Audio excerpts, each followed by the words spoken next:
அஸ்ஸலாமு அலைக்கும் வரஹ்மத்துல்லாஹி வபரகாத்துஹு.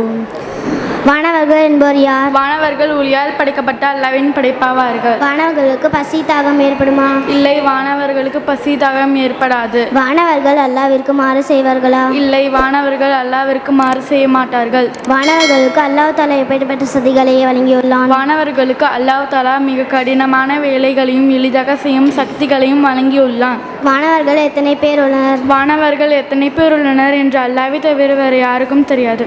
வானவர்களின் பிரபலமான வானவர்களின் பெயர்கள் என்ன? ஹஜ்ரத் ஜிப்ராயில் அலைஹிஸ்ஸலாம், ஹஜ்ரத் மீகாயில் அலைஹிஸ்ஸலாம், ஹஜ்ரத் இஸ்ராஃபில் அலைஹிஸ்ஸலாம், ஹஜ்ரத் இஸ்ராயில் அலைஹிஸ்ஸலாம் ஆகியோர் ஆவார்கள். ஹஜ்ரத் ஜிப்ராயில் அலைஹிஸ்ஸலாம் அவர்களின் பணி என்ன? ஹஜ்ரத் ஜிப்ராயில் அலைஹிஸ்ஸலாம் அவர்கள் அல்லாஹ்வுடைய வேதங்களையும் செய்திகளையும் திருத்தூதர்களுக்கு கொண்டு வரும் பணியை செய்து வந்தார்கள். ஹஜ்ரத் மீகாயில் அலைஹிஸ்ஸலாம் அவர்களின் பணி என்ன? ஹஜ்ரத் மீகாயில் அலைஹிஸ்ஸலாம் அவர்கள் மலைப்பொழியை செய்வது மற்றும் படைப்பினங்களுக்கு இடம் கொண்டு வந்து சேர்ப்பது ஆகிய பணியை செய்து வருகிறார்கள். ஹஜ்ரத் இஸ்ராஃபில் அலைஹிஸ்ஸலாம் அவர்களின் பணி என்ன? ஹஜ்ரத் இஸ்ராஃபில் அலைஹிஸ்ஸலாம் அவர்கள் கியாமத் நாளன்று சூரோதும் பணியை செய்ய காத்திருக்கிறார்கள். ஹஜ்ரத் இஸ்ராயில் அலைஹிஸ்ஸலாம் அவர்களின் பணி என்ன? ஹஜ்ரத் இஸ்ராயில் அலைஹிஸ்ஸலாம் அவர்கள் உயிரினங்களின் உயிர் கைப்பற்றும் பணியை செய்து வருகிறார்கள். இவர்களுக்கு மலக்குல் மவுத் என்று கூறப்படும். அமல்களை பதிவு செய்யும் மாணவர்களின் பெயர்கள் என்ன? அமல்களை பதிவு செய்யும் மாணவர்களுக்கு கிராமன் காத்திபீன் என்று கூறப்படும். ஆபத்துகள் மற்றும் சம்பாவிதங்களிலிருந்து பாதுகாக்கும் மாணவர்களின் பெயர் என்ன? ஆபத்துகள் மற்றும் சம்பாவிதங்களிலிருந்து பாதுகாப்பும் மாணவர்களுக்கு ஹஃபலா என்று கூறப்படும். கபில் கேள்விகள் கேட்க வரும் மாணவர்களின் பெயர் என்ன? கப்ரில் கேள்விகள் கேட்க வரும் மாணவர்களுக்கு கிராமன் காத்திப் முன்கர் நக்கீர் என்று கூறப்படும்.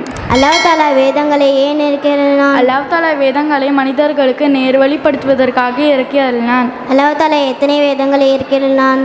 சிறியது பெரியது என நிறைய வேதங்களை இறக்கி அருளினான். அல்லாஹ் தஆலாவின் சிறிய பெரிய வேதங்களுக்கு என்ன பெயர் கூறப்படும்? சிறிய வேதங்களுக்கு சூஃபுகள் என்றும் பெரிய வேதங்களுக்கு கிதாப் என்று கூறப்படும். பிரபலமான வேதங்கள் எத்தனை? அவற்றின் பெயர் என்ன? பிரபலமான வேதங்கள் 4: தௌராத், ஜபூர், இன்ஜில், திருக்குரான். தௌராத் வேதம் எதற்கு அருளப்பட்டது? தௌராத் வேதம் மூசா அலைஹிஸ்ஸலாம் அவர்களுக்கு அருளப்பட்டது. ஜபூர் வேதம் எதற்கு அருளப்பட்டது? ஜபூர் வேதம் தாவூத் அலைஹிஸ்ஸலாம் அவர்களுக்கு அருளப்பட்டது. இன்ஜில் வேதம் எதற்கு அருளப்பட்டது? இன்ஜில் வேதம் ஈசா அலைஹிஸ்ஸலாம் அவர்களுக்கு அருளப்பட்டது. திருக்குரான் எதற்கு அருளப்பட்டது? திருக்குரான் முஹம்மது நபி ஸல்லல்லாஹு அலைஹி வஸல்லம் அவர்களுக்கு அருளப்பட்டது. சூஃபுகள் எந்தெந்த நபிமார்களுக்கு அருளப்பட்டது? ஹஜ்ரத் சீத் அலைஹிஸ்ஸலாம், ஹஜ்ரத் இத்ரீஸ் அலைஹிஸ்ஸலாம், ஹஜ்ரத் இப்ராஹிம் அலைஹிஸ்ஸலாம் மற்றும் பல நபிமார்கள் மீது சூஃபுகள் அருளப்பட்டது. இறுதியாக அருளப்பட்ட வேதம் எது? இறுதியாக அருளப்பட்ட வேதம் திருக்குரான் ஆகும். திருக்குரானில் மாற்றங்கள் ஏதும் ஏற்படுமா? திருக்குரானில் எவ்வித மாற்றங்களும் ஏற்படாது. திருக்குரானை பாதுகாக்கும் பொறுப்பு யாரிடம் உள்ளது? திருக்குரானை பாதுகாப்பும் பொறுப்பு அல்லாஹ் தன் வசம் வைத்துள்ளான். இறை வேதங்களில் மிகச் சிறப்பு வாய்ந்த வேதம் எது? இறை வேதங்களின் மிகச் சிறப்பு வாய்ந்த வேதம் திருக்குரான் ஆகும்.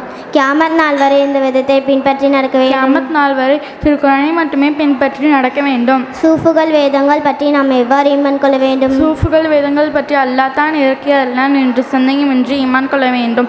அஸ்ஸலாமு அலைக்கும் வரஹ்மத்துல்லாஹி வபரகாத்துஹு.